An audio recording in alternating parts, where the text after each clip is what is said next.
Ladies and gentlemen, hello and welcome to today's edition of Thursday Takeoff. We got Major League Baseball today following very exciting NBA action.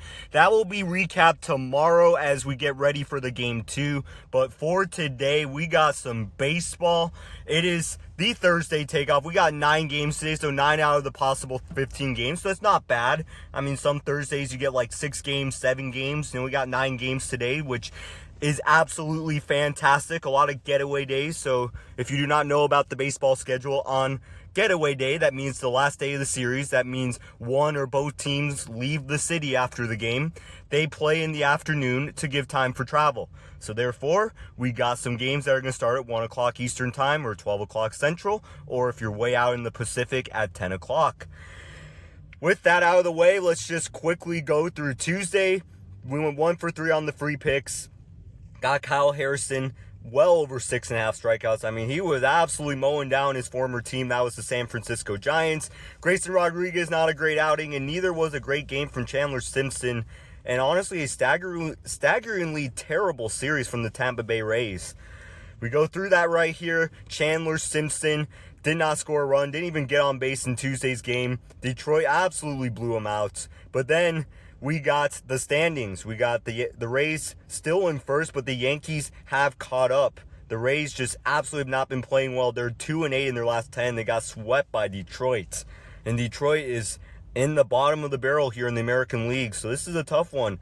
And Toronto couldn't really take much advantage. They're 4-6 in their last 10. Really a team playing well in this division alongside the Yankees is the Orioles. They're gaining some ground, but still it's going to be a long climb for Baltimore. See if they can even get to 500. Then we got Kyle Harrison. He was traded from the San Francisco Giants to the Boston Red Sox in the Rafael Devers trade.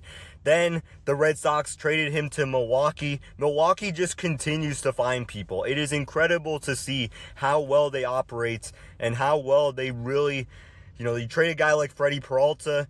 You just wonder who's going to take his place. And here comes Kyle Harrison. He just slides right in. Murphy's been sliding people right in his 2.5 years. And you can see right here, Milwaukee with a great win over San Fran. They are firmly in the lead in division, having a 7-3 record in their last 10 games. The only team that's matching that in the Central is the Pittsburgh Pirates. But you look at it, every team in the Central is still over 500 into June. I'm just waiting to see when some team here, is it going to be Cincinnati, Chicago, even Pittsburgh? Who's going to be the first team in the National League Central to go below 500? That is going to be an intriguing question here for the month of June, because these 5 teams are absolutely hanging on. They're all wild card contenders. And it just feels like something's got to give. And I imagine by now something would give by now. But we're at a point where we haven't seen that quite yet. Let's go over to the Los Angeles Angels of Anaheim. I know not everyone loves the name Los Angeles for their team when they play 45 minutes south, but they did not have a great game on Tuesday. Grayson Rodriguez was not there. So if you do not know, Grayson Rodriguez was traded from the Orioles to the Angels for Taylor Ward. It looks like the Orioles are winning that trade thus far. Grayson Rodriguez is not having a great season for the Angels. The Angels were hoping that he would recapture his 2024 form. He did pretty good in 2024 for them, but maybe it just takes time. The Angels are at the bottom of the barrel here in the American League West, and by a long ways. Even the Houston Astros, who haven't played very well this season, 6-4 in their last 10. So too is the Rangers. It's anyone's division. Seattle's playing really well, 8-2 in their last 10, and they're gaining ground on the Athletics. The Athletics had a lead for a while. They were slightly over 500, but they've been playing iffy. They're 4-6 in their last 10, but they're still hanging on 2.5 games below Seattle, and right in line with the Texas Rangers at 30-32. Had a paid pick, Alex Bregman, getting at least a hit. He had an 11-game hitting streak. That got snapped on Tuesday against none other than the Athletics. I don't know why on Winible they still have the OAK initial. It needs to say ATH. They are not called the Oakland Athletics anymore. They are called the Athletics. Big difference. Cam Schlitzler, I've Little tongue twister for me on that name. He's one of the best young pitchers in the league alongside other guys like Jacob Misiorowski on the Brewers, another guy who's really filled in very, very well alongside a couple others. You can even still call like Paul Skeens a solid young pitcher. Slittler did not have a great game against the Guardians. Guardians are a great contact team. Yes, they had some starters who had some strikeouts against Slittler in his very short career thus far, but Slittler is still growing, still developing, and still a very solid K rate. Just wasn't there against the Guardians. Today's MLB picks, let's get into it. We got a bet slip here on Betr, and we got Bryce Harper going over 1.5 total bases against the San Diego Padres. He's not having an amazing season, but he is bound to do some good things here in the month of June. We got Ozzie Albies over 1.5 hits, runs, and RBI. And then Seth Lugo over 4.5 strikeouts. Getting to it with Bryce Harper. You can see, again, not the most glamorous of seasons this year. You can see the foundational charts, not too much green. It's kind of scattered here and there. But you look at the pitching matchup. That is what we are looking at here today. Again, he's only got a 262 average. He hasn't necessarily been a star this year, but he is hitting 293 against right-handed pitching. He is 2 for 5 off today's starter, which is Lucas Giolito.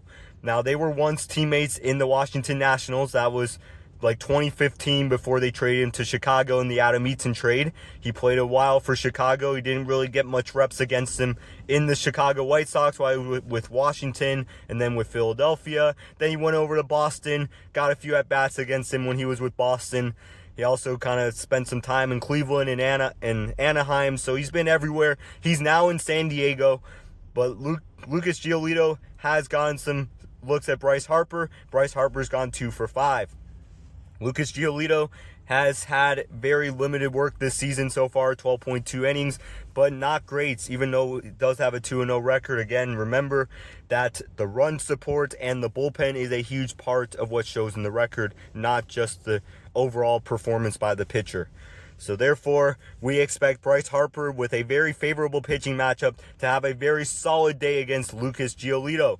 Then we got Ozzie Albies from Atlanta in their last game of the series today against Toronto. He's hit 1.5 hits, runs, and RBI in 5 out of 10, and also 8 out of 20. So it's more of a recent trend. He's been hitting very well recently. He's also hit very well in his first couple games in the Toronto series. He has got 2 hits in each of the games. He's got 5 combined RBIs. He scored 2 runs in yesterday's game, and we expect him to have a pretty solid game here as he is hitting and seeing the ball well in this series against Toronto. He's also hit that in 56% of the season. You can see kind of 3/4 to the right of the chart, there was a cold streak in there, but he's well past that. He's hitting well right now. And then we got off today's starter, Fluharty. He's hit 380. Well, right-handed batters overall have hit 381 against Fluharty. Excuse any mispronunciation there. Ozzie Albies is a better hitter from the right-hand side of the plate. If you do not know, a switch hitter, when there is a left-handed pitcher, will hit from the right-hand side of the plate, and when there's a right-handed pitcher, will hit from the left-hand side of the plate. Switch hitters are competent from both sides of the plate. Ozzie Albies is a switch hitter. He does do better, though, slightly better from the right-hand side of the plate. He does hit 297 from the right-hand side versus left-handed pitching, and he has a 280 average overall. So he's hitting the ball very well this season. He always has throughout his career, alongside playing great defense. Last but not least, we got Seth Lugo. Seth Lugo going over 4.5 strikeouts. He has done that in 6 out of 10 games, 12 out of 20. So it's solid 60% recent hit rate dating back to the end of last season. He's also done that in 1 out of 2 against the Minnesota Twins. So he did pitch last August in Minnesota. When he was at home against the Twins last April, he did strike out 6. That is not an 8, that is a 6. Then we got a 58% hit rate, so in 7 out of 12 starts this season, he has been able to strike out 5 or more batters. Minnesota is not a great contact team, especially against right-handed pitching. They are striking out at a 23.6% clip against right-handed pitching. So if you basically say that's 1 out of 4, that's pretty close to 25%. That would say that Seth Lugo, to get 5 strikeouts, would have to face 20 batters. So keep in mind, usually over the course of 5 innings, 20 batters will be faced. So that's usually, if he can get through 5 innings and strike out the Twins the way they've been striking out, he should hit this mark, which he usually does. Also, a good thing to know about Seth Lugo, he has confidence in a variety of pitches. You can see the percentages there is the amount of times by percentage that he throws that pitch. You do not see a lot of pitchers with honestly more than 3 pitches that they throw 15% or more of the time. Seth Lugo can give teams so many varied looks at his pitches. That's really his hallmark for Seth Lugo. And you can see in this chart right here, even the cutter that he has confidence in, even that fastball, he throws 18% of the time. He goes slider, sinker, curveball that he throws plenty of times. So look at that. You can see Seth Lugo makes to be a solid strikeout pitcher very consistently because of his varied pitch arsenal. We'll have 2 more paid picks as usual in Winible. That link is in the description. That is our stand store where you can see the road to all of our socials. We are also, remember, if you have not heard us yet, or if you're watching our videos for the first time, we are affiliated with Betr. You do get 2 sweat-free tokens worth up to $200 each, well, $100 each, and a free pick. If you do not know what a sweat-free token is, that means if you bet $50 on a proposition and that proposition loses, that means you can deposit $50 more into other bets on Betr. So you do not necessarily lose the money. However, you cannot deposit it until you use the $50 to win bets. So let me know if you have any questions about that. That code is ROCKETUPSB. Link is in the description. Pleasure to come to y'all live today. We will be back at it on Saturday. Tomorrow's video is going to be for Game 2 of the NBA Finals. We'll break down Game 1 of the NBA Finals and see what is hot and what is in store for Game 2 of the Finals. I will tell you that for us at Rocket Launch Sports Picks, it was a hell of a day. Actually, both free picks hit. We'll go through that tomorrow. For now, launch with purpose. Enjoy this Thursday and enjoy Major League Baseball.